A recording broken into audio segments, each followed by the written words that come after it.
অরুণের ছটা নিভৃন্ত। জগতে অন্ধকার আরম্ভ। পশ্চিমের কোল ঘেঁষে ডুবন্ত সূর্যের পিছু ফেলে যাওয়া লালচে মেঘগুলোর দিকে তাকিয়ে দীর্ঘশ্বাস ফেলল সায়ন।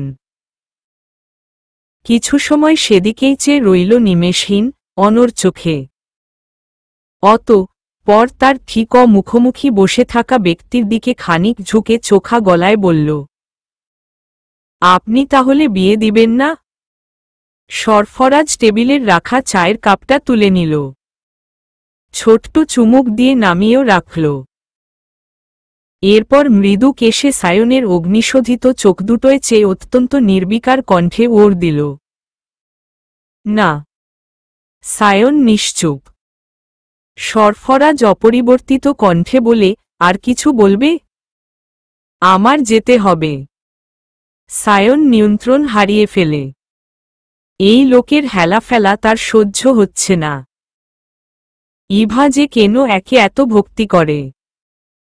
বাহাতে টেবিলের উপর বাড়ি দিয়ে তীব্র ক্রোধানলে সে বলে, আমি কিন্তু আপনার বোনকে তুলে নিয়ে যেতে পারি। আমি করছি না, কারণ আপনাকে, আপনাদের পরিবারকে এবং আপনার বোনকে আমি যথেষ্ট সম্মান করি। ওকে তুলে নিলে সেটা নিশ্চয়ই খুব সম্মানজনক কিছু হবে না? আমার বোনকে কেউ তুলে নিতে পারে না। আমি পারি।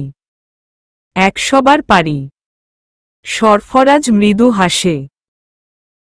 বিন্দু বিন্দু জলীয় বাষ্পে বাহির ভিজে ওঠা ঠান্ডা পানির গ্লাসটা পাশ থেকে টেনে সায়নের সামনে দিয়ে বলে, মাথা ঠান্ডা করো, পানি খাও। অহেতুক উত্তেজিত হয়ে পড়ছ। সায়ন গ্লাস ছোঁয় না। চোখ নামিয়ে নিচু গলায় বলে, আপনি ওর দিন। ওকে তুলে কি করবে তুমি? জোর করে বিয়ে করবে? তুমি বোধহয় জানো না, মেয়ের অভিভাবকের অমতে বিয়ে করলে সেই বিয়ে বাতিল। বাবা মা, না হলে বড় ভাইয়ের বা পরিবারের বড় কারোর অনুমতি লাগবে। ওর বাবা মা অনুমতি দিবে। আব্বা আম্মা আমার মতো ছাড়া এক পাও আগাবে না। সায়ন সিটের পিছে পিঠ হেলিয়ে দেয়। কালো রং ধরা মেঘের পানে চেয়ে বলে, তবে আর কি? তুলেই নিব। তুলে নিয়ে বিয়ে করে এলে আপনারা এমনই বাধ্য হবেন আবার বিয়ে দিতে। সরফরাজ সহিরচিত্তে বলে, তোমার সাহস আছে? ভাইয়ের সামনে বসে বোনকে তুলে নেয়ার হুমকি দিচ্ছ? আমি হুমকি দিচ্ছি না, আপনাকে জানাচ্ছি কেবল। সরফরাজ চুপ করে রইল। তারপর ধীর গলায় বলল, আমি জানি তুমি ওর সাথে এমন কিছুই করবে না সায়ন। ইভার সম্মানহানি হবে এমন কিছুই তুমি করবে না। আমি লিখে দিতে পারি। জানেনি যখন তখন রাজি হচ্ছেন না কেন? সরফরাজ উঠে পড়ল। পাঞ্জাবির পকেটে হাত ঢুকিয়ে ফোনটা বের করে দেখে আবার পকেটে ঢোকাল। সায়ন দাঁড়িয়ে গম্ভীর গলায় ডাকল, আপনি তবে দেখতে চান আমি কি পারি না পারি? সরফরাজ নীরবে হাসল। হাত বাড়িয়ে সায়নের কাঁধে কয়েকবার চাপড় মেরে বলল, টগবগে যুবক। অল্পতেই রক্ত গরম হয়ে যায়। মাথা ঠান্ডা রাখার চেষ্টা করতে হবে। ফুপিকে নিয়ে বাড়িতে এসো। বাকি আমি দেখছি। এখন আমার সত্যি যেতে হবে। কাজ আছে। 28। আধখাওয়া ঝলসানো চাঁদের নরম আলোটা ভালোভাবেই রাজত্ব করছে বিভার কৃষ্ণমুখে। চাঁদের পিঠে অসংখ্য দাগ। সূর্যের দিকে চেয়ে থাকা যায় না, চাঁদের দিকে যায়। মুগ্ধ হয়ে চেয়ে থাকা যায়। সে চাঁদের মতন সুন্দর হলে ইউসুফও বোধহয় তার দিকে মুগ্ধ হয়ে চেয়ে রইত। ঘরের পর্দা উড়ছে। বাইরে ক্ষুরধার বাতাস। গা শিরশির করে ওঠে। বিভা গায়ের কাঁথাটা আরও একটু টেনে টুনে নিল। মনে মনে বলল, আপনি একটু ভালোবাসলেই হয়তো আমার ছোট্ট জীবনে আর কোনো দীর্ঘশ্বাস থাকত না। কথাটা বলেই একটা এলোমেলো দীর্ঘশ্বাস ছাড়ল সে। প্রায় সপ্তাহ কেটেছে, ইউসুফের ঘরে যাওয়া তো দূর, মুখদর্শনও করেনি। ভালোবাসে বলে যা ইচ্ছে তাই ব্যবহার করবে সব সময়। ঘরের আধার ছাপিয়ে লম্বাটে একটা কৃত্রিম আলো পড়ে। দরজার ফাঁক প্রসারিত হতে হতেও আলোও বাড়ে। ইভা উকি দিয়ে বলে, এই আপা, ঘুমাচ্ছ নাকি? বিভা ঘাড় ফিরায়। ম্যাজম্যাজে ধরে আসা গলা ঝেড়ে বলে, না আয়, ঘুমাচ্ছি না। ইভা ঢুকে না। উকি দেয়া মাথাটা একটু সামনে এগিয়ে নেয়। খেতে আসো। 10:30 বাজে। বিভা ভ্রু কুঁচকে বলে, উনি টেবিলে নেই? খেতে আসেননি? তার কণ্ঠে সেই দুশ্চিন্তা। না চাইলেও ঠেসে ঠুসে এসে পড়ে। কি যন্ত্রণা! ইভা মিনমিন করে ওর দেয়। এসেছে তো। ওরটা কানে যেতেই আগের মতো ফিরে শুয়ে পড়ে বিভা। ইভা হনহন করে ঘরে ঢুকে যায়।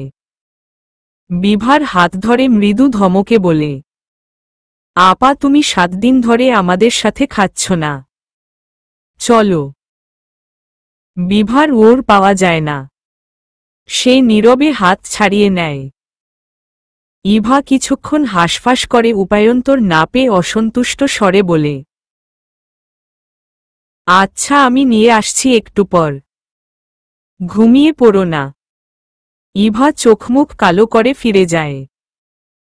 আরাম করে খেতে থাকা ইউসুফের উপর তার ভীষণ রাগ হয়। ইচ্ছে করে তার মুখের থেকে খাবারটা নিয়ে নেয়। তাকেও না খাইয়ে রাখে। পারে না। বয়সে বড় তো। তাকে ওমন করে চেয়ে থাকতে দেখে ইউসুফ বাঁকা গলায় বলে, কি হয়েছে? তাকিয়ে আছিস কেন? ইভা চোখ নামিয়ে গমগম করে ওর দেয়, কিছু হয়নি। ভাতের প্লেট নিয়ে ঘরে এসে বিছানা খালি পেল ইভা। বাথরুম থেকে ঝোপাঝপ পানি ঢালার শব্দ আসছে। সুইচবোর্ড হাতড়ে আধার ঘরের আলো জ্বালিয়ে দেয় ইভা। ঘড়িতে সময় দেখে 11:25। এই রাতের বেলা, তার উপর ট্যাঙ্কির হিমঠান্ডা পানি। হায় আল্লাহ, আপার যে কবে সুবুদ্ধি হবে। ঘরের লাইট জ্বলতেই পানির শব্দ একটু থেমে যায়। ভেতর থেকে প্রতিধ্বনির মতো বিভার কণ্ঠ ভেসে আসে, খাবার রেখে যা, আমি বেরিয়ে খেয়ে নিব। ইভা সামান্য উঁচু কণ্ঠে পাল্টা আওয়াজ দেয়, আচ্ছা। আর কিছু শোনা যায় না। ঝরাঝপ পানি ঢালার শব্দে আবারও ছমছম করে উঠে নীরব কক্ষ। আংশিক কথা পালন করে ইভা। খাবারটা টেবিলে রাখে ঠিক, তবে চলে যায় না। টেবিলের ড্রয়ারটা কিঞ্চিত ফাঁক হয়ে আছে। ইভা হাতে ঠেলে আটকাতে যেও আবার খুলে। লাইটের আলোয় এক কোণায় যত্নে রেখে দেয়া স্টিলের ছোট বাক্সটা চকচক করে ওঠে। ইভা ঠোঁট প্রসারিত করে হাসে। পাশের জিনিসগুলো সরিয়ে বাক্সটা বের করে। ঢাকনা খুলে। ভেতরে একটা বোতাম। সাধারণ বোতাম। গাঢ় নীল রং। অন্ধকারে কালোই মনে হচ্ছে। বোতামটা ইউসুফ ভাইয়ের শার্টের। ছিঁড়ে পড়ে গিয়েছিল। বছর দেড়েক আগে একদিন সকালে নাস্তার টেবিলে ইউসুফের চেয়ারের নিচে পেয়েছিল বিভা।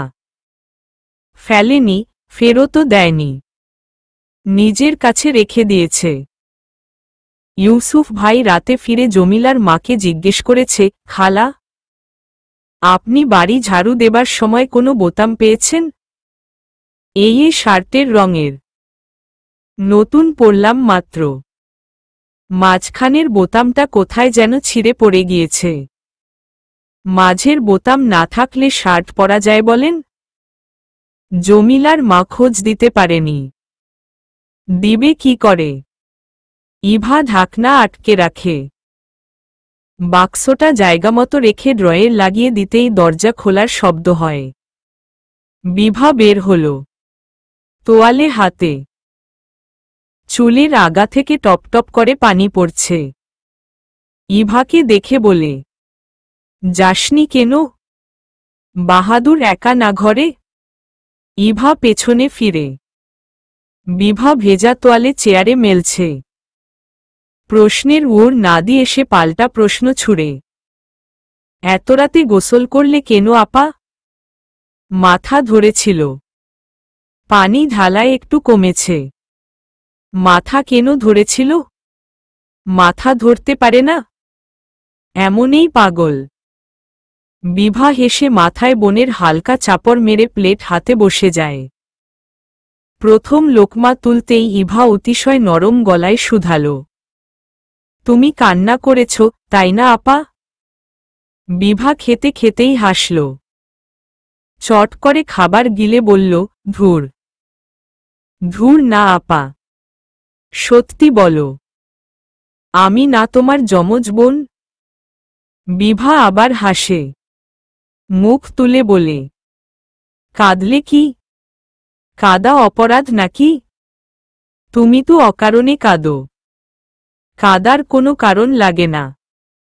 কান্না এসেছে, ব্যাস, কেঁদে দিবি।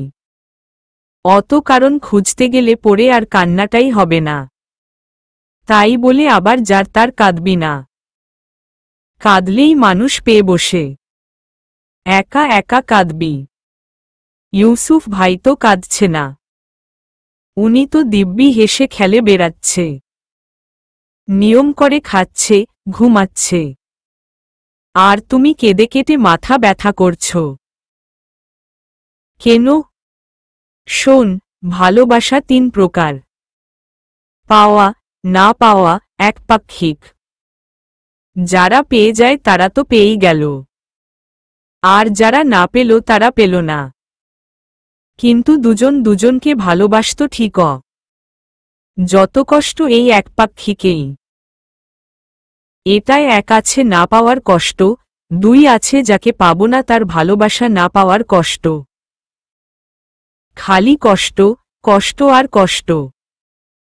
পৃথিবীটা কষ্টে ভরে গেছে। বুঝলি? কেউ ভালো না। সব স্বার্থপর। ইভা মুখ ফসকে তীব্র প্রতিবাদ করে ফেলে, ভালোবাসা অপ্রকাশিতও হয় আপা। বিভা চমকে তাকায়। পরমুহূর্তেই হো হো করে হেসে ফেলে। কোনোরকমে বলে, ইভারে খাবার সময় হাসাস না বোন। গলায় আটকাবে। তো তুমি আর ভালোবেসো না? তাহলেই তো হয়। একটু তো বুঝো। দেখ, ভালোবাসা জিনিসটাই তো অবুঝ। অত বোঝাপড়া চলে আসলে ওটাকে তখন আর ভালোবাসা বলা যায় না।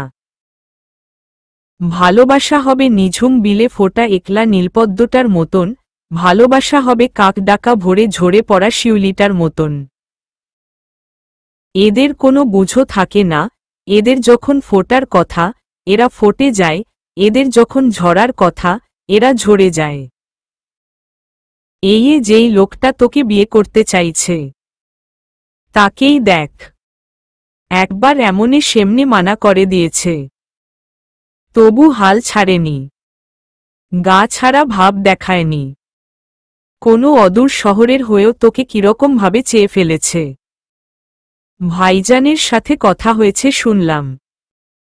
উনি তোকে বিয়ে করেই ছাড়বে। আমার ধারণা, ভাইজানও বোধহয় আর না করবেন না।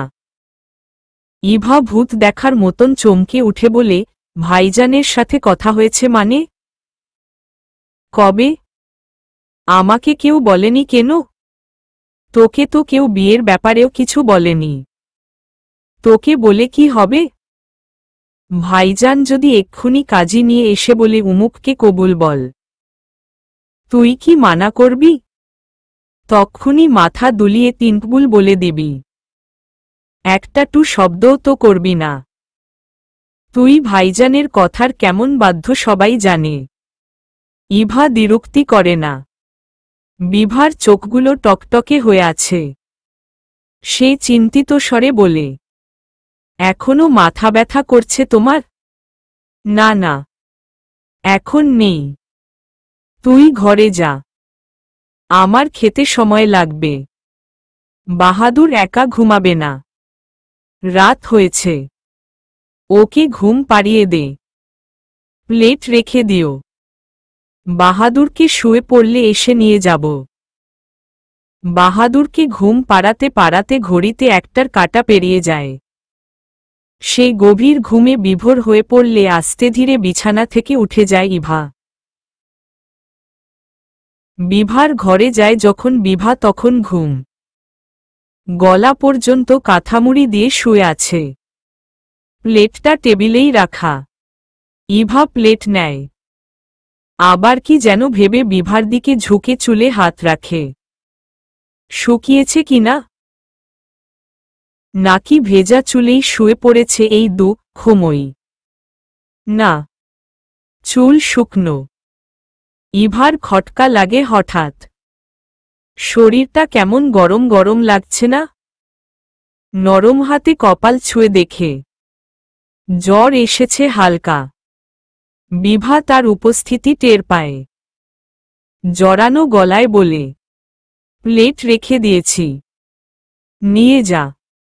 ও আপা, জ্বর উঠেছে তো, ডাকনি কেন? বিভা পাশ ফিরে শোয়ে। ঘুমে নিভে আসা স্বরে বলে, জ্বর না, এমনই গা গরম, একটু পর সেরে যাবে। দেরি করে গোসল করেছি তো। চিন্তা করিস না। ওষুধ খেয়েছ? লাগবে না। ইভা ড্রয়ের খুলে ওষুধ খুঁজে। এখানে নাপা থাকে সবসময়। মাথা ব্যথা হলে খায় বিভা। আজ নেই কেন? সে প্রশ্ন করার আগেই বিভা ওর দিয়ে দেয়। নাপা শেষ ইভা। পাবি না, ঘুমোতে যা, আমি ঠিক আছি। ইভা কথা শোনে না। তার ঘরে নাপা নেই।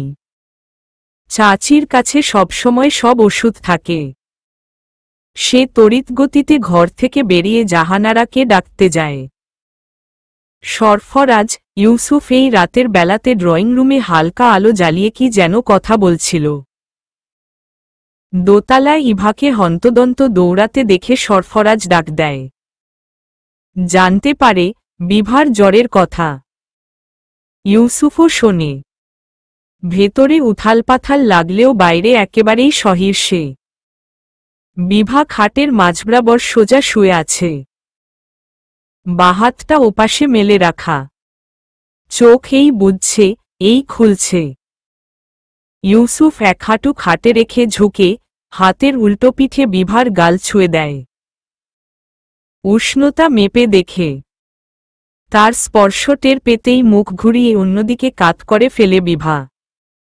ইউসুফ আবার হাত ছোঁয়ায় গলার পাশে, কপালে। বিভা কাঠ হয়ে চোখ খুলে ওদিকে চেয়ে থাকে। আর কোথায় মাথা সরাবে?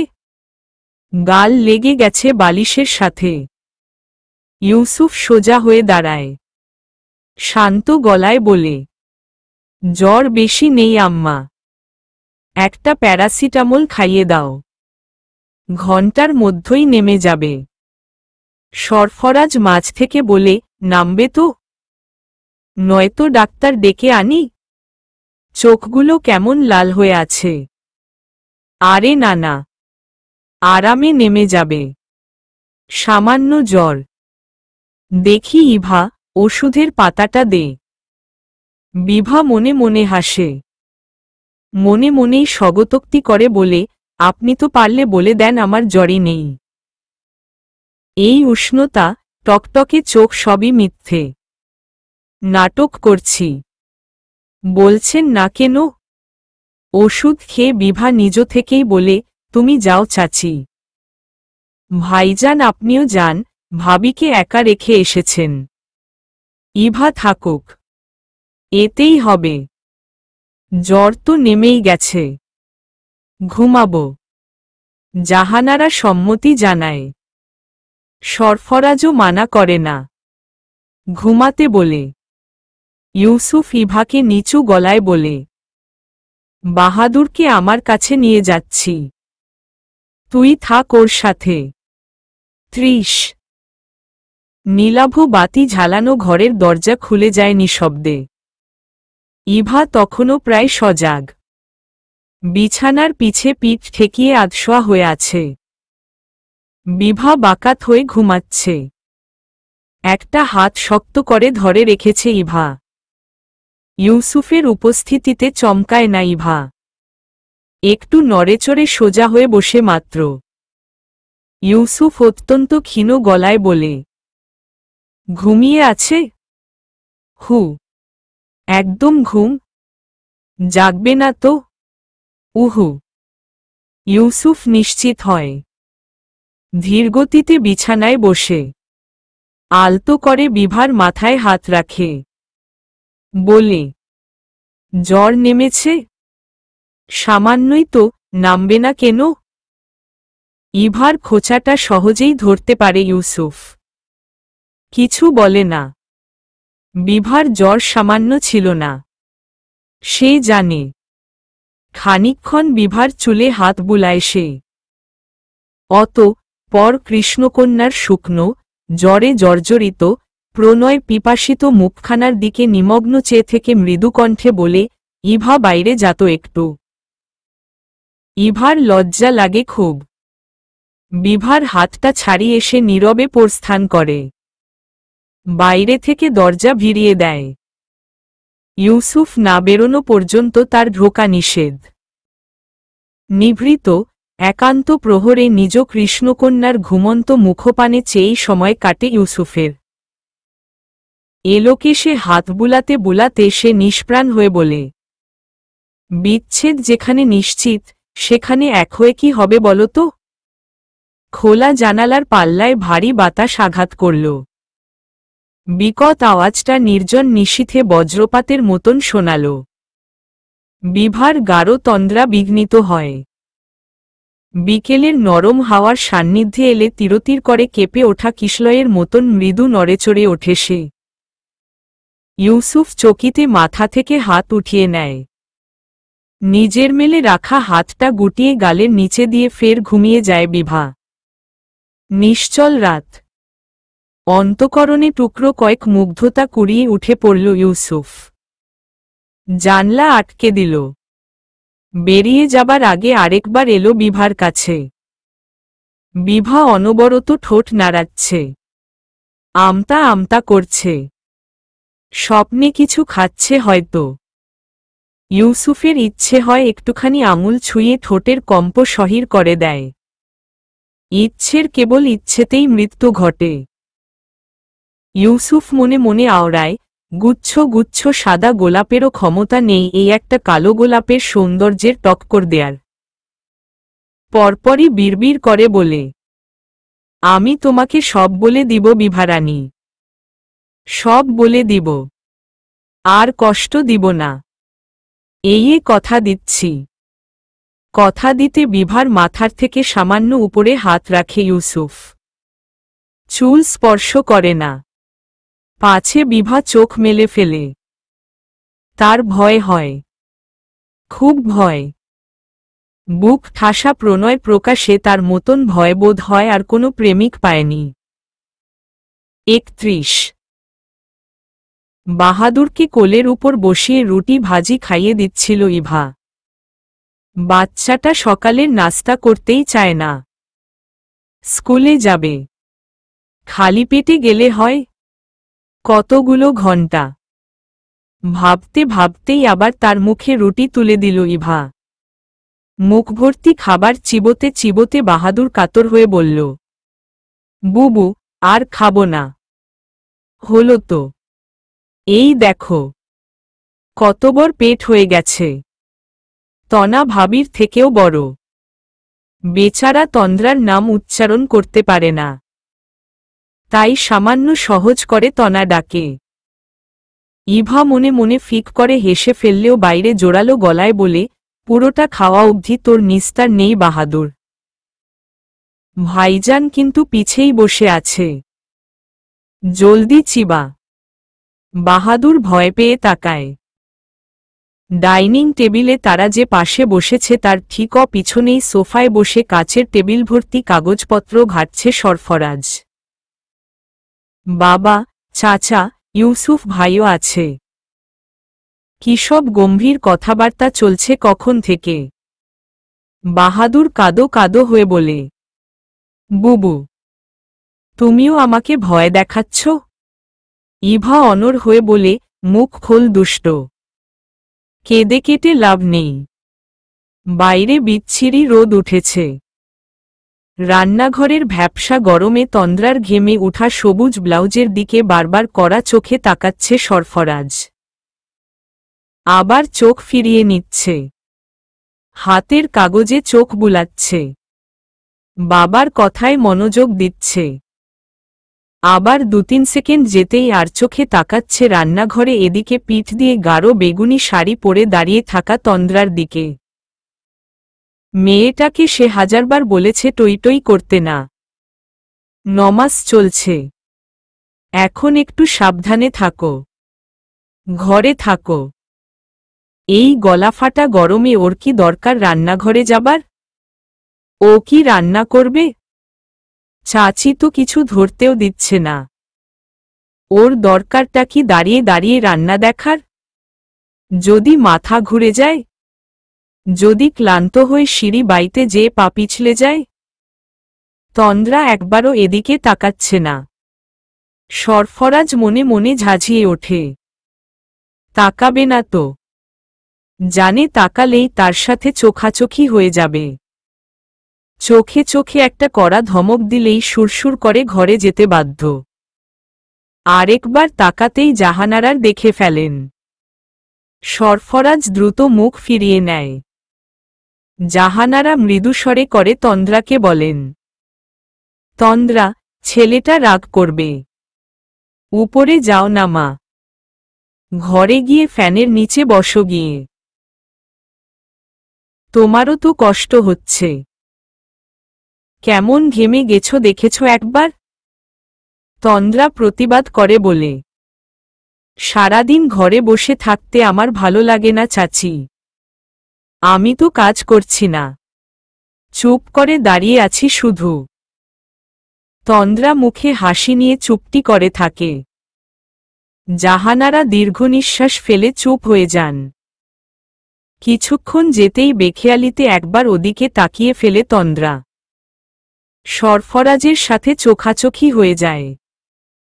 সরফরাজ চোখ বড় বড়করে করে তাকে উপরে যাবার নির্দেশ দেয়। তন্দ্রা শোনে না। বরং মৃদুগতিতে এদিক ওদিক মাথা নাড়িয়ে বোঝায়, আমি যাব না। বাহাদুরের খাওয়া শেষ তাকে নামাতে নামাতেই এই সুন্দর দৃশ্য চোখে ধরা দেয় ইভার। ভাইজান আর যাই করুক, তন্দ্রা ভাবির কথা এলেই একদম নরম হয়ে যান। তার কঠিন ভাব হাওয়ায় উবে যায়। তন্দ্রা মুখ ফিরিয়ে আবার এদিকে পিঠ দিয়ে দাঁড়িয়েছে। মেয়েটা এত অবাধ্য। সরফরাজ হাত ছাড়ে, ইভা। ইভা কাছে যায়। সরফরাজ হাতের ইশারায় কাছে ঝুঁকতে বলে তাকে। ইভা ঝুঁকে। সরফরাজ হিমঠান্ডা গলায় ফিসফিস করে বলে, তোর ভাবিকে যে বল, ভাইজান এক্ষুনি ঘরে যেতে বলেছে। এক্ষুনি মানে এক্ষুনি। বিভাসিত নীলিমা ম্লান হয়েছে অনেকক্ষণ। ঘন তমসাচ্ছন্ন ঘুটঘুটে রূপ ছেয়ে আছে সর্বত্র। মোমবাতির নিভু নিভু শিখাটা হাতের আড়াল করে ধীরলয়ে এগিয়ে চলেছে বিভা। সন্ধ্যার পর থেকেই বাইরে ঝড়ো বাতাস বইছে। অথচ ঝড় নামার নামগন্ধ নেই। খুব সম্ভবত কোথাও তুমুল বৃষ্টিপাত হচ্ছে, সেই আভাসই একটু আধটু এদিকে আসছে। বাতাসটা হঠাৎ একটু বেশিই তেজি হল বোধ হয়। শিরশিরে ঝাপটায় একেবেঁকে কাঁপতে থাকা আগুনটা একেবারেই নিভিয়ে এলো এবার। বিভা তাড়াহুড়ো করে হাত দিয়ে গড়া ছাউনিটা উত্তপ্ত অনলের খুব কাছে এনে নিল। হালকা একটু আঁচ লাগল তালুতে। তবে আগুনটা নিভল না, হুড়হুড় করে পূর্বের ন্যায় জ্বলে উঠল। বাড়ির বিশাল সিঁড়ির মাঝখানে দাঁড়িয়ে আছে সে। বাতাসটা আসছে খোলা বারান্দা থেকে। বিদ্যুৎ চলে গিয়েছে। এমন ফুরবল বিদ্যুৎ এই গ্রামে। বৃষ্টি হলে তো কথাই নেই, বৃষ্টির আগের বাতাস শুরু হলেই আর আলোর দেখা পাওয়া যায় না। কদিন আগে তো শুরু হয়েছিল আরেক জ্বালা। রোজ নিয়ম করে সন্ধ্যার আগে আগে চলে যেত। 2-3 ঘন্টা টানা থাকত না। এখন অবশ্য ঠিক হয়েছে। বিভা উপরে উঠে আসে। বারান্দার রেলিং ঘেঁষে ইভা দাঁড়িয়ে আছে। মেয়েটা যে কোনো আনন্দ পায় এই একলা একা বারান্দায় দাঁড়িয়ে থাকতে। বিভার বুঝে আসে না। তার বোনটা আপাগমস্তক, তার বিপরীত। আচার আচরণে সামান্যতম মিলটিও নেই। বিভা হতাশা নিয়ে দুপাশে মাথা দুলিয়ে ডানদিকে পা বাড়ায়। উদ্দেশ্য ইউসুফের ঘর। ইউসুফ মোমবাতি চেয়েছে। ভাবি, মা, ছোট চাচি রান্নাঘরে ছিল। বাইরে শীত শীত লাগছিল, তাই সেও যেয়ে দাঁড়িয়েছিল ভেতরে।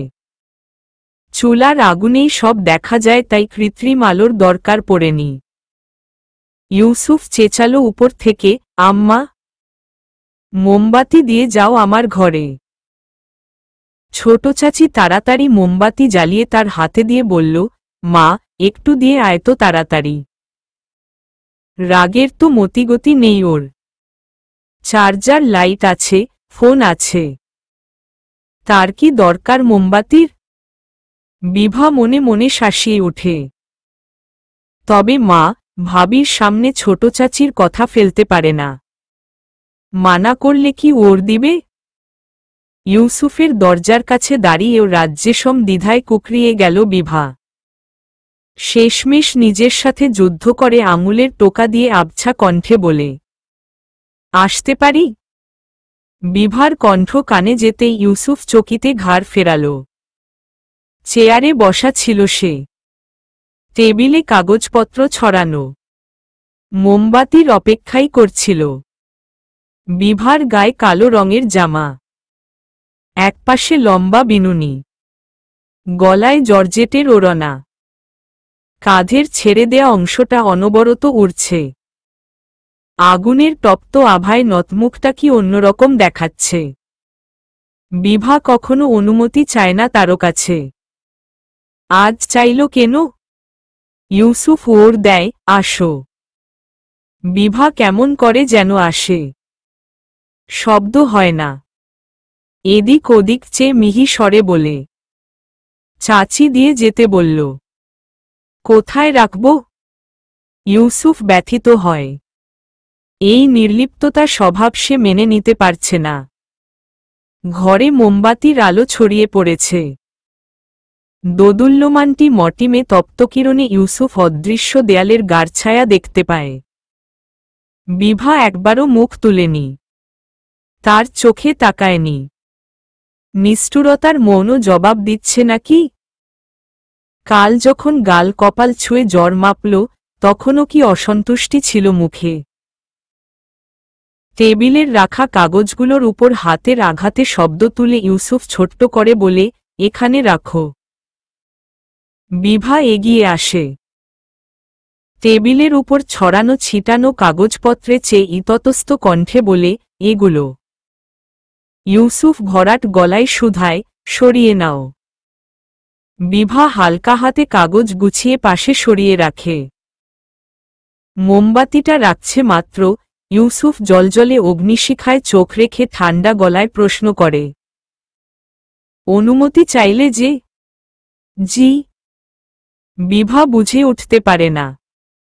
আসার জন্য অনুমতি চাইলে কেন বিভা? বিভা নির্বিকার হয়ে ওর দেয়। না চাওয়াটাই অস্বাভাবিক না? একজনের ঘরে ঢুকছি, অনুমতি নিয়েই তো ঢুকব। তার কণ্ঠে অনুভূতির রেশ নেই, উচ্ছলতা নেই। ইউসুফ অবাক হয়ে বিভার মুখের দিকে তাকায়। হালকা একটু চোখাচোখি হয়।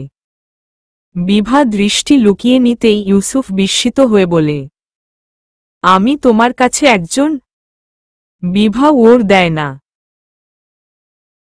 মোমটা রেখেই চলে দ্রুত যাবার জন্য উদ্যত হয়। ইউসুফ আকস্মিক এক অদ্ভুত কাজ করে বসে। খপ করে বিভার হাত চেপে ধরে। টানটান গলায় বলে যাও। বিভা স্তব্ধ হয়ে যায়। সেই সংক্ষিপ্ত স্পর্শে, পুরুষালী ভারী কণ্ঠে। বিভা হাত ছাড়ানোর চেষ্টা করে। ইউসুফ ছাড়ে না। জোর করে ধরে রাখে। বিভা পারে না ছাড়াতে। ইউসুফ গমগমে কণ্ঠে বলে, ওর দাও। যখন ছাড়ার আমি ছেড়ে দিব। বিভার চোয়াল ভারী হয়ে আছে। কণ্ঠ ধরে আসে। ক্ষিপ্ত হয়ে বলে, আমি তো আসি না আর। বিরক্ত করি না আপনাকে। ঝামেলা করি না। রাতবিরাতে সমস্যা করি না। পাগলামি করি না। কিচ্ছু করি না। আপনার সামনেও আসি না। তাও কেন এসব প্রশ্ন করছেন? শান্ত হও।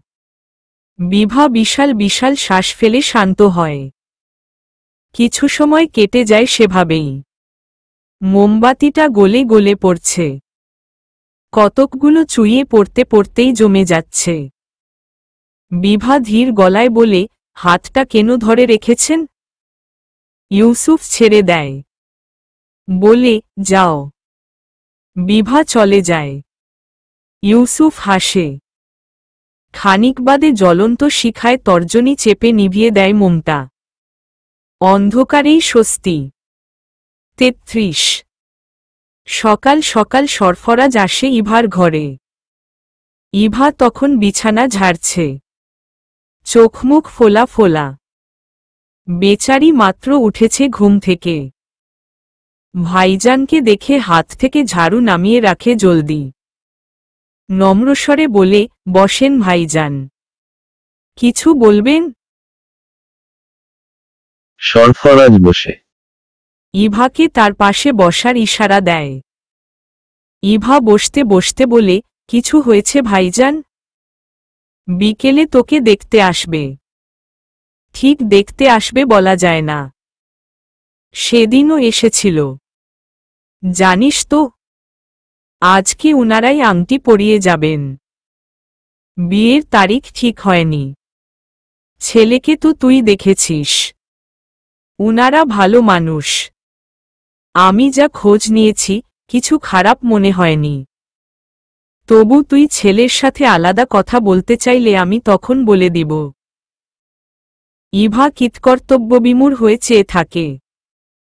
উনি এত জলদি রাজি করিয়ে ফেলল ভাইজানকে? কিভাবে? জাদু জানে নাকি? সে লজ্জায় দ্রুত দুপাশে মাথা নাড়ায়। সরফরাজ বুঝতে পারে সে আলাদা কথা বলতে চায় না। তার বোনটা এত স্বল্পভাষী। মাঝে মধ্যে মনে হয় মেয়েটার বোধহয় কথা বলতে কষ্ট হয়। সরফরাজ হাসল। ইভার মাথায় হাত রেখে বলল, তোর কোনো আপত্তি আছে? থাকলে শুধু বল। আমি এখনই মানা করে দিব। তোকে দ্বিতীয়বার এই ব্যাপারে কিছু বলবে না কেউ। ইভা মৃদুগতিতে এদিক ওদিক মাথা দুলিয়ে বলে, আপনি যা বলবেন ভাইজান। আমার আপত্তি নেই। বিকেলের দিকে সায়নরা আসে। ইভা নামে তারা আসার আধ ঘণ্টা বাদে। পরনে পরিপাটি থ্রি পিস। সাধারণ করে বাঁধা চুল। মাথায় ঘোমটা। মুখে প্রসাধনী নেই। যা আছে তা নামমাত্র। সে নামলে তেমন কোনো কথা হয় না। লিথিশা বিশাল এক হাসি দিয়ে শুধু বলে, ওকে আর কি দেখব? দেখেছি তো। আংটিটা পরিয়ে দিক তবে। সবাই সম্মতি দিলে সলজ্জায় সামান্য দূরত্ব নিয়ে সায়নের পাশে বসে ইভা। পাশ থেকে সায়ন ফিসফিস করে বলে, তোমার ভাই যে কি? ব্যাটা কাল বলছে আজ প্রস্তুতি নিয়ে আসতে। আরে তোমার আঙুলের মাপই তো আমি জানি না। হাতই তো ধরলাম না। মধ্যরাতে এলেও তো সমস্যা করে ব্যাটা। আংটি কিনব কোত্থেকে? তার উপর আমি ছিলাম ঢাকায়। বিয়ের আগেই এমন হয়রানি করাচ্ছে। বিয়ের পর তো আল্লাহ জানে। ব্যাটার নির্ঘাত ছিট আছে ইভা। ট্রিটমেন্ট দরকার। ইভা সেদিনের মতোই বড় বড় করে তাকায়। মিনমিন করে বলে, ভাইজানকে নিয়ে উল্টোপাল্টা বলবেন না। আচ্ছন্ন বিকেল। সূর্যের তেজি আলো মোলায়েম হয়ে আসে এ সময়টায়। ক্রমে ক্রমে সন্ধ্যা নামার ঘ্রাণ তীব্রতা পায়। একটা সময় হারিয়ে যায় বিকেল। সূর্যের কঠিনতা নমনীয়তায় ডুবতে ডুবতে শেষমেশ অস্তিত্বহীন হয়ে পড়ে। অথচ লালচে সুন্দরী আকাশটায় তখন গোটা একটা দিনের স্মৃতি। একটা দিন ইটরঙা সিঁড়ি ঘাটে বসে থাকা যুবতীর শুভ্র ওড়নার আঁচলে কতকগুলো সাদা নয়নতারা ঠাঁই পেয়েছে। নিজের দীর্ঘ বিনুনির ভাঁজে ভাঁজে সেই নয়নতারাদের গেঁথে দিতেই খুব মগ্ন হয়ে রয়েছে যুবতী। নিঃশব্দ পার ঘিরে রাখা সবুজ গাছগাছালির ফাঁক দিয়ে একটু পরপর চড়ুই পাখির কিচিরমিচির শোনা যাচ্ছে বা কাকের দলের একটু পরপর ঝাঁক বেঁধে উড়ে যাওয়া, নরম বাতাসে দুলে ওঠা গাছের পাতা।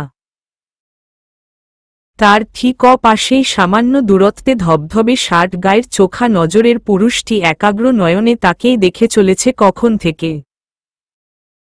দৈবাত হাওয়া ওড়নায় আঁচল উড়িয়ে দিল। নয়নতারারা গিয়ে ভেসে গেল দিঘির জলে। মগ্ন যুবতী চকিতে ধ্যান ভাঙল। অস্ফুট স্বরে আ আ করতে করতে কোনোরকম হাতের থাবায় দুটো ফুল বাঁচাতে পারল সে। শান্তনীরব নিশ্চুপ হয়ে ফুল দুটো গেঁথে নিল বিনুনির শেষ প্রান্তে। এরপর পাশে বসা পুরুষটির দিকে চেয়ে মিষ্টি কণ্ঠে বলল, কেমন লাগছে? কি ঋণঋণে কণ্ঠ। প্রিয়র চোখে একটু প্রশংসা শোনার অভিপ্রায় কাতর হচ্ছে গোপনে। সায়নের তন্ময় মুখের অভিব্যক্তি পরিবর্তন হল না বিন্দুমাত্র। সে চেয়ে রইল, যেভাবে সে চেয়েছিল এতক্ষণ, অনেকক্ষণ। যেন কতদিন দেখেনি। কতকাল, কত মুহূর্ত, কত দিবস। তখন ঝুঁকে যাওয়ায় ইভার সামনের কাটা চুল কানের পিছ থেকে খুলে গেছে। সায়ন হাত বাড়িয়ে পালকের চেয়ে নরম স্পর্শে চুলগুলো জায়গামতো গুজে দিতে দিতে বলল, বলতে পারবো না, তুমি লজ্জা পাবে। ইভা বহুকষ্টে যতটুকু লজ্জা চেপে প্রশ্ন করেছিল, বিধ্বংসী ওড়ে তাও আর দীর্ঘস্থায়ী হল না। চোখের পলক বারবার পড়ল। মসৃণ গাল অদ্ভুত লাজুকতায় ভরে উঠল। সায়ন চুল গুজেই হাত সরিয়ে নিল। দিঘির জলে চাইল। বর্ষা শেষ। শাপলাও নেই। স্বচ্ছ পানি। আংটি পরানোর মাস পেরিয়েছে। ইভার পরিবার আদরের মেয়ের বিয়েটা তারা অত সাদামাটা করে দিতে চান না। আরও প্রায় 2 সপ্তাহ পর নির্ধারণ হয়েছে বিয়ের তারিখ। সেই অপেক্ষাতেই কাটছিল দিন। কাজের চাপে তারও অবসর হয় না গ্রামে আসার। তবু সে যে আসেনি এমন না। মেয়েটাকে যে কবে একবারে নিজের কাছে নিয়ে যাবে। কবে? সে একা মানুষ। মা, বাবাহীন জীবন। ছোট থেকে একাকিত্ব চিরসঙ্গী হলেও আজকাল কেবল সেই অভ্যস্ত জীবন থেকে অন্যভ্যস্ত হতে ইচ্ছে করে। সায়ন দীর্ঘশ্বাস ফেলল। তারপর হঠাৎই নিজের বাহাতের তালু মেলে ধরে অদ্ভুত নরম স্বরে বলল, তোমার হাতটা দাও। ইভা প্রশ্নচোখে তাকায়। সায়নের মেলে রাখা হাতের দিকে একবার দেখে আবার সায়নের মুখের দিকে তাকাল। হাতের উপর সময়মতো হাতটা না পেয়ে সহসাই ভ্রু কুঁচকাল সে। হালকা স্বরেই খানিক জোর দিয়ে বলল, দাও। কেন? দাও না। অধৈর্য শোনায় সায়নের কণ্ঠ। উপেক্ষা করবার মতন আবদার নয়। ইভা এদিক ওদিক তাকায়। যদিও এদিকে কেউ আসবে না। এই ঝোপজঙ্গলের দিকে কেউ আসে না। তার উপর সন্ধ্যা নামবে একটু পর। গ্রামের ভৌতিক বিশ্বাসগুলোর জন্য হলেও এদিকে কেউ পা মারাবে না। লাজুক গোছে সে হাত এগিয়ে দেয়। কেউ দেখলে? নিজের পুরুষালী রুক্ষ হাতের মধ্যে পেলব হাতটা জড়িয়ে নিতে নিতে সায়ন বলল, কে দেখবে? তোমার ভাই না বাড়িতে নেই?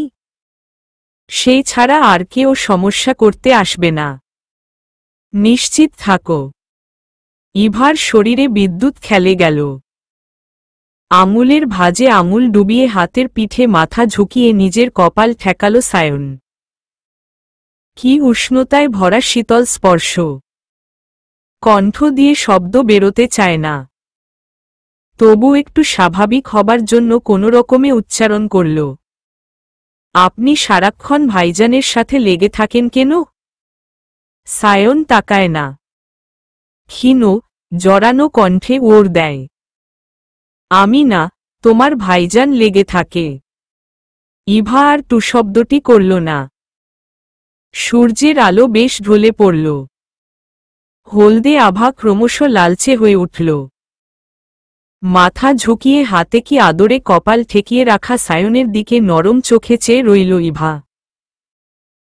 প্রচণ্ড লজ্জায় হাত পা কাটা দিয়ে উঠলেও সে একবারের জন্য হাত ছাড়তে বলল না। সেভাবে কত সময় কাটল জানে না সায়ন। যখন সম্ভিত ফিরল তখন বেশ অবাক হয়ে বলল, তোমার দেখি পশম দাঁড়িয়ে গেছে, ভয় পাচ্ছ? আমি হাত ধরেছি বলে? ইভা লজ্জায় মাথা নামিয়ে নেয়। মিনমিন করে বলে, না না। সায়ন কি যেন দেখে তার লাজুক মুখে। পর খুব ধীরগতিতে হাতটা ঠোঁটের কাছে নিয়ে যেতেই চমকে তাকায় ইভা। সায়ন এক ভ্রু উঁচিয়ে গাঢ় কণ্ঠে বলে, দিব? ইভা আতকে উঠে, প্রায় চিৎকার করে উঠে, না না। সায়ন সরবে হেসে ফেলল। আস্তে, মজা করছিলাম, শান্ত হও। রসিকতা বুঝে ফেলতেই ভ্রু কুচকিয়ে দিঘির জলে দৃষ্টি আটকায় ইভা। বিশাল সূর্যটা বোধহয় দিঘিতেই ডুবে যাচ্ছে। একটু একটু করে প্রাণধোকার হয়ে আসছে আশপাশ। ইভা জলে ডুবিয়ে রাখা পা নাড়িয়ে মোহাচ্ছন্ন বলে, মেঘদিঘিকে দেখুন, ও এতে সুন্দর কেন? আকাশ এত সুন্দর কেন? কি কি বললে? সায়নের তাড়াহুড়োর প্রশ্নে তাল কেটে যায় ইভার। ঘাড় বাঁকিয়ে শূন্য কণ্ঠে বলে, কি বললাম? সায়ন আবার প্রশ্ন ছুড়ে, কি যেন নাম বললে? মেঘদিঘি। মেঘদিঘি? এটার নাম শুনিনি তো। ইভা ঈষৎ জোড়সড় হয়ে ওর দেয়, আমি রেখেছি। তাই নাকি? হু। সায়ন কথা বাড়ায় না। সূর্য ডোবার আগমুহূর্তের অদ্ভুত সুন্দর আলোটা ছেয়ে আছে ইভার গায়ে। মুখের একপাশে। সায়ন মন ভরে দেখছিল। ইভা হঠাৎ বলে, বাড়ি ফিরতে হবে, আম্মা চিন্তা করবে। কণ্ঠে জোরতা। সায়নকে হাত ছেড়ে দেবার ইঙ্গিত। সায়ন হাত ছাড়ে না। ফিসফিসালো কণ্ঠে বলে, এই আলোর কি নাম জানো? ইভা এক পলক তাকায় সায়নের দিকে। চোখে চোখ পড়ে যায়। সায়ন অন্য কণ্ঠে বলে, জানো না? ভীষণ লজ্জায় জর্জরিত হয়ে ইভা বলে, কনে দেখা আলো। ওপাশ থেকে ওর আসে। তবে দেখতে দাও। তারা কিসের? প্রকাণ্ড সূর্যটা মেঘদিঘির অতলেই ডুব দিচ্ছে বোধ হল। অর্ধ অস্তয়মান চিত্রভানুর টলমলে জলোচ্ছবিতে চোখ রেখেই ইভা বুঝতে পারল পাশ থেকে একটা প্রবল দৃষ্টি চূড়ান্ত পর্যায়ের সহির হয়ে তার গা ছুঁয়ে আছে। একবারেই নিরিবিলি থমকানো বাতাসটায়ও ইভা শিরশিরিয়ে উঠল। গায়ের লোমগুলো এমনভাবে কাটা দিল যেন আচম্বিতে আশপাশটায় মাঘের শীত পড়ে গেছে। দিঘির ঠান্ডা জলে গোড়ালির উপর অবধি ডুবানো পা দুটো চটপট উঠিয়ে নিল সে। সামনেই ভেসে থাকা সাদা নয়নতারার দুতিনটে ছেঁড়া পাপড়িও লেগে আছে ভেজা পায়ে লেপ্টে। বাড়ি যাব। ক্ষীণ অস্প্রাণ মেয়েলি স্বরে পলক পড়ে গেল ঘনিয়ে আসা চোখে। গহীন আকুতি।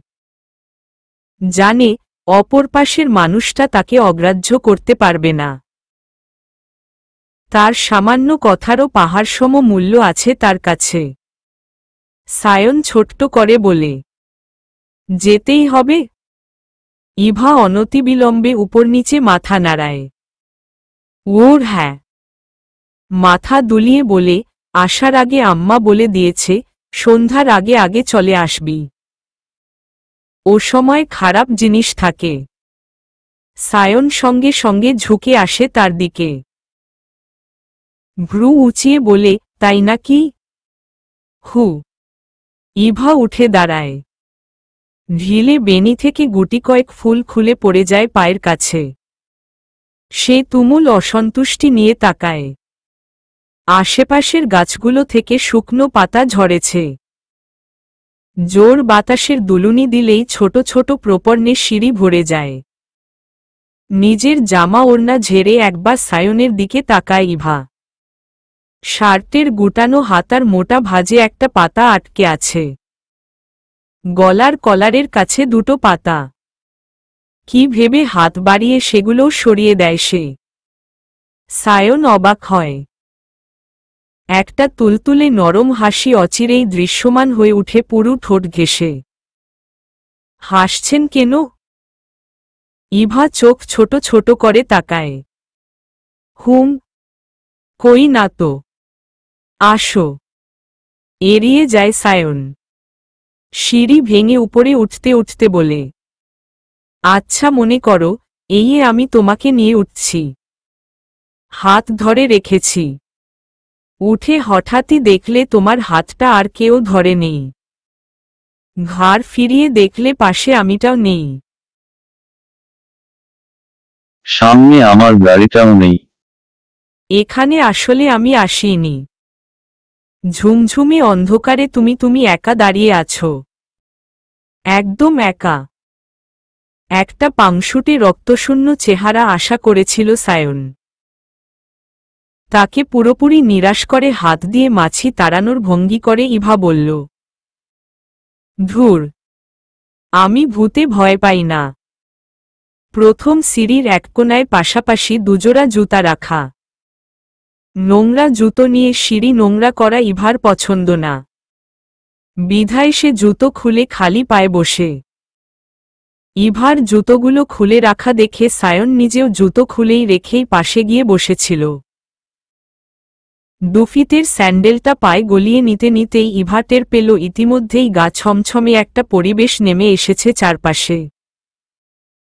বিশাল গাছগুলো ভয়ঙ্কর দানবের মতন ঘিরে ধরেছে দুজনকে। আধারিয়া সন্ধ্যা নেমে এসেছে। ইভার হঠাৎই কি যেন হল। বুকটা ভার ভার লাগল। কণ্ঠনালী শুকিয়ে চৌচির। উইয়ে সেদিন মইদুল ছেলেটা যেদিন তাকে আটকেছিল, সেদিনও এমন সন্ধ্যা ছিল। ঘুটঘুটে আধার। তার ফিরতে দেরি হয়েছিল। বহুদিন আগের কুচকুচে শয়তিগুলো আবারও তরতাজা হয়ে ভেসে উঠল যেন। উবু হয়ে জুতোর ফিতে বাঁধছিল সায়ন। ইভাকে তখনও পাশে দাঁড়িয়ে থাকতে দেখে বলল, তুমি যাও, আমি আছি এখানে। যাও। ইভা যায় না। সায়নের পাশ ঘেঁষে দাঁড়িয়ে থাকে। সায়ন ফিতে বেঁধে উঠে দাঁড়ায়। অদ্ভুত কোমল গলায় বলে, কি হয়েছে? কিছু বলবে? ইভা মিনমিন করে বলে, দরজা পর্যন্ত দিয়ে আসেন। ভয় করছে। তুমি না ভয় পাও না? ভূতের ভয় না।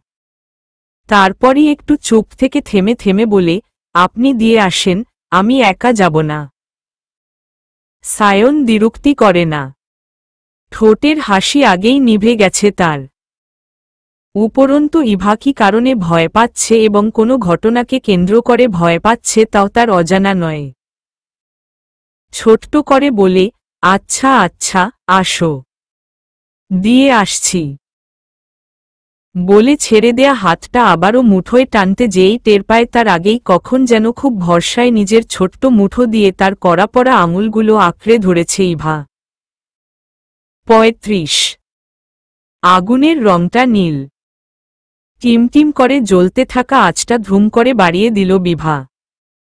আগুনের নীল রংটা থেকে হলুদ হয়ে গেল চোখের পলকে। বিভা একমনে হাসল। পানির পাতিলটা চড়িয়ে দিয়ে অপেক্ষা করল ৫ মিনিট। ঘড়ির কাঁটা বলছে এখন রাত। ক্লান্ত শরীরে বাসায় ঢুকে ইউসুফের চোখজোড়া প্রথমেই যে আটকাল রান্নাঘরের উল্টো দিকে ফিরে দাঁড়িয়ে থাকা মেয়েটার দিকে, পিঠে আধখোলা হয়ে থাকা বিশাল খোপাটায়। এক মুহূর্ত নীরব থেকে ফাঁকা হলরুমটায় চোখ বুলাল ইউসুফ। এদিক ওদিক কাউকে দেখতে না পেয়ে নিঃশব্দ পা দুটো এগিয়ে গেল রান্নাঘরের দিকে।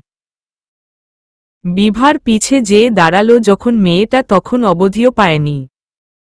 কেবল হাতটা চুলের দিকে বাড়িয়ে দিতেই চকিতে ঘাড় ফিরাল বিভা। ইউসুফকে বিন্দুমাত্র বিচলিত দেখাল না। হাতের আলগা ছোঁয়ায় অলকবন্ধন মুক্ত হয়ে গেছে ততক্ষণে। রেশমের মতন ছড়িয়ে পড়েছে। আচমকা এত নিকটে ইউসুফকে দেখতে হাতে পায়ে খিল ধরে গেল বিভার। বোকাভম্বের মতন তোবদা খেয়ে দাঁড়িয়ে রইল সে। তার প্রতিক্রিয়াকে বিন্দুমাত্র তোয়াক্কা না করে অত্যন্ত স্বাভাবিক গলায় ইউসুফ বলল, পানি দিও তো, ঠান্ডা, ২-৩টে বরফ দিয়ে। বিভার হুঁশ ফিরে এক কদম পিছিয়ে যেয়ে আমতা আমতা করে বলে, আপনার নাকাশি হয়েছে? ঠান্ডা পানি খাবেন কেন? ইউসুফ ওর দিল না। চায়ের পাতির কৌটোটা নেড়েচেড়ে একবার ফুটন্ত পানিটায় চোখ রাখল। পর কৌটোটা সামান্য শব্দ করে রেখে পূর্বের চেয়ে নিচু গলায় বলল, ঘরে দিয়ে যাবে। বিভা প্রত্যুত্তর করতে পারে না। রান্নাঘরের দরজায় বাহাদুরের কণ্ঠে সন্তর্পণে কাছ থেকে সরে দাঁড়ায় ইউসুফ। হাতের ইশারায় বাহাদুরকে ডেকে দুহাতে কোলে তুলে নিতে নিতে বলে, তাড়াতাড়ি বলে রান্নাঘর থেকে বেরিয়ে সিঁড়ির কাছাকাছি আসতেই শুনতে পায় জাহানারার শাসনভরা কণ্ঠ, তুই আবার চা করতে এলি কেন? এমনই একটা ব্যথা পেয়েছিস পায়ে? জমিলার মাকে ডেকে বললেই তো চা করে দিত। ওপাশের ওরটা আর কর্ণগোচর হল না ইউসুফের। বিভা যখন ঢুকল, ক্লান্ত ইউসুফ তখন ফ্যানের নিচে বসে শার্টের বোতাম ছাড়াচ্ছে। বিভা যেতেই হাত বাড়িয়ে দিল সে। গরম পানি ভর্তি গ্লাসটা বেশ নির্বিকার গোছেই এগিয়ে রাখা হাতটায় ধরিয়ে দিল বিভা। ইউসুফ ভ্রু কুচকাল এক ঝলক। গ্লাসে চুমুক দিয়ে গরম পানিটা গলা দিয়ে নামিয়ে বেশ ঠান্ডা স্বরে বলল, তোমাকে না বললাম ঠান্ডা পানি দিতে? দিব না, এটাই খান। ইউসুফ দ্বিরুক্তি করল না। ঢকঢক করে পানিটা শেষ করে খালি গ্লাসটা বিছানার উপর রাখল। অথচ বিভা তখন হাত এগিয়ে রেখেছে গ্লাসটার জন্য। ইউসুফের উদ্ভট কাজে চোখে মুখে অসহ্য প্রশ্ন নিয়ে তাকাল বিভা। চোখ দিয়েই গিলে ফেলবে যেন। ইউসুফ শার্টের বোতামে হাত দিল। তার রাগত চোখের মধ্য দৃষ্টি রেখেই দুটো বোতাম খুলে ফেলল। তপ্ত শ্বাস ফেলে পাশ থেকে গ্লাসটা নেয়ার জন্য ঝুঁকে যেতেই এক হাতে গ্লাসটা ধরে ফেলল ইউসুফ। বিভা ঝড়ের বেগে ধমকে উঠে বলল, কি সমস্যা আপনার? ব্যথা পেয়েছ শুনলাম। কিভাবে? বিভা চোখ সরিয়ে নেয়। ওর দেয়, ঠিক আছি আমি। গ্লাস ছাড়ুন। ইউসুফ আরও জোরে চেপে ধরল গ্লাসটা। বিভা ভ্রু কুচকে সোজা হয়ে দাঁড়াল। দাঁত কেলিয়ে বলল, দেয়া লাগবে না, নিজেই রেখে এসেন। কেমন? বলে সে চলেই যাচ্ছিল। ইউসুফ একটানে বিছানায় বসিয়ে দিলে আর যাওনা হল না। তালটা ঠিক সামলাতে পারল না বিভা। চরম আশ্চর্য হয়ে বলল, কি হয়েছে? ইউসুফ ততক্ষণে বসে পড়েছে তার পায়ের কাছে। পাগুলো কোলের উপর তুলে নিতে নিতে বলল, কোথায় লেগেছে? কোনো পায়ে? বিভা ত্বরান্বিত গতিতে পাদুটো তুলে নেয় বিছানায়। হতভম্ব হয়ে বলে, পাগল হয়েছেন? হাঁটুতে কেটেছে। ইউসুফ দুই ভ্রু উঁচায়, চূড়ান্ত বিস্ময় নিয়ে বলে, কেটেছে? বিভা চোখমুখ কুঁচকে তাকায়। অপ্রস্তুত হয়ে বলে, ধুরো, সরুন আপনি। কিভাবে কাটল? পড়ে গিয়েছিলাম। কোথায় পড়ে গিয়েছিলে? এ পর্যায়ে এসে হঠাৎই কেমন নিশ্চুপ হয়ে যায় বিভা। ইউসুফের কাঠোকাঠ চোখ দুটোয় দিকে চেয়ে মিনমিন করে প্রশ্ন করে, আমার এমন কেন মনে হয় আপনি আমাকে ভালোবাসেন? ইউসুফ হাসল, স্মিত হাসি। বিভার মিনমিন করে করা প্রলয়ঙ্কর প্রশ্নটা যে বেশ একটা ঝড় তুলে দিল, বাহিরে তার লেশমাত্র প্রকাশ পেল না। জবাবে প্রতীক্ষারত অঙ্গনাকে প্রতীক্ষায় রেখেই উঠে দাঁড়াল সে। বিষণ্ণার মতন চেয়ে থাকা চোখ দুটোকে বেমালুম উপেক্ষা করার মতো ক্ষমতা নেই, তবু করতে হয়। করে যেতে হয়। হচ্ছে। ধৈর্যর পারদমিটারটা যেন কাচফেটে চৌচির হয়ে গেল মুহূর্তেই। খপ করে ইউসুফের কবজির কাছে প্রচণ্ড শক্ত করে টেনে ধরল বিভা। শেষ শ্রাবণের ঘনকালো মেঘটার মতন অভিমানিনী স্বরে বলল, আপনি ওর দিবেন না? নিজের উপর নিয়ন্ত্রণহীন সে বরাবরই। রাগের বসে ছেলেমানুষি করে কখন কি পাগলামি করে নিজেও জানে না। আর এই পুরুষের উপর তো আজন্মের আক্রোশ। অথচ তার দ্বারা কৃত সকল ঝড় যে এই মানুষটা মাথা পেতে সয় নেয় সেটাই কেবল চোখের আড়াল হয়ে যায় সবসময়। কেবল মানুষটার নির্লিপ্ততাই দেখে গেল বোকা মেয়েটা। এই নির্লিপ্ততার পিছনে লুকিয়ে থাকা অগাধ প্রশ্রয়টা দেখতে পেল না কখনোই। নখগুলো খুব সম্ভবত মাংস ভেদ করে ঢুকে যাচ্ছে। ইউসুফের ঠিক তেমনটাই মনে হল। একটা একান্ত দীর্ঘশ্বাস ছেড়ে খানিকটা নরম গলায় সে বলল, সারাক্ষণ এসব ঘুরে কেন মাথায়? আপনার কি? আমার মাথা আমি ঘুরাই, আপনার কি? রাগে থিতিয়ে উঠল বিভা। হাতের চাপ প্রবল হল। তার ছেলেমানুষি ওরতায় আবারও হেসে ফেলল ইউসুফ। একবার হাতের দিকে তাকাল।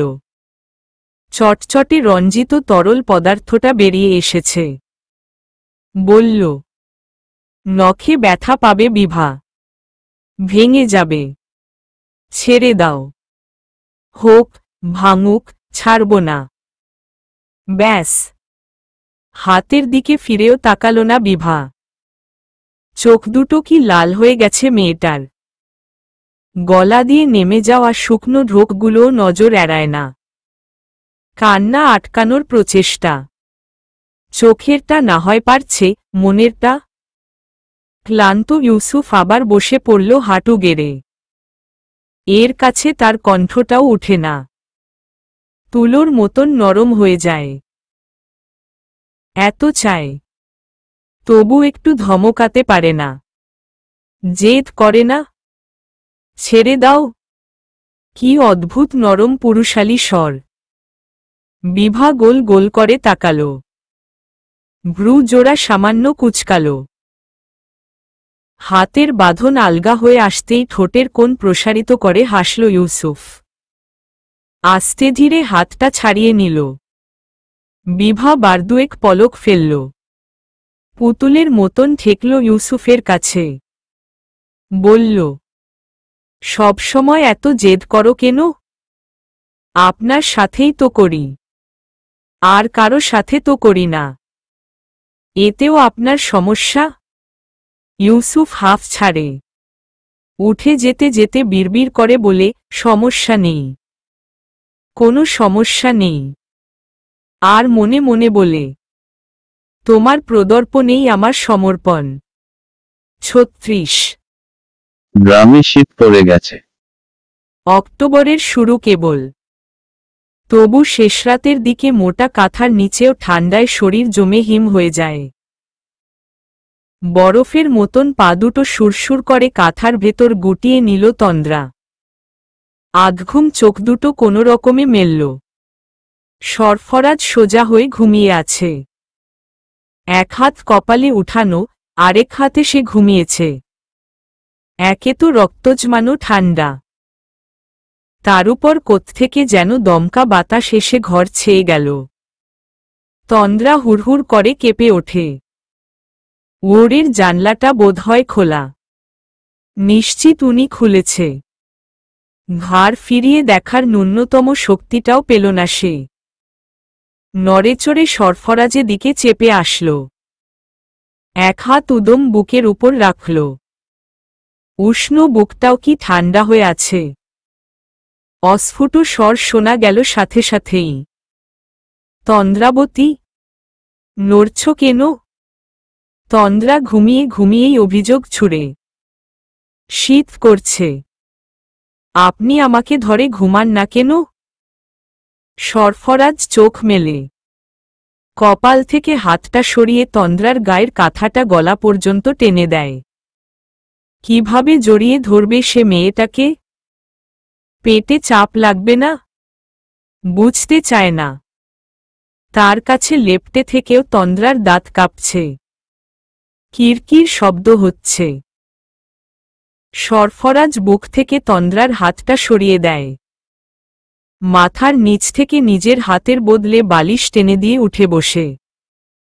তন্দ্রা শিশুসুলভ কণ্ঠে বুলি ছাড়ে, কই যান?